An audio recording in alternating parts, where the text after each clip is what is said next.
Let's give them some morale, my dear ladies and gentlemen.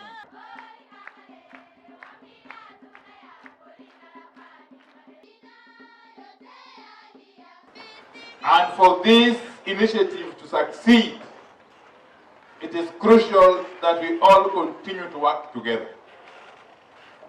That is, government agencies, the private sector, and other stakeholders.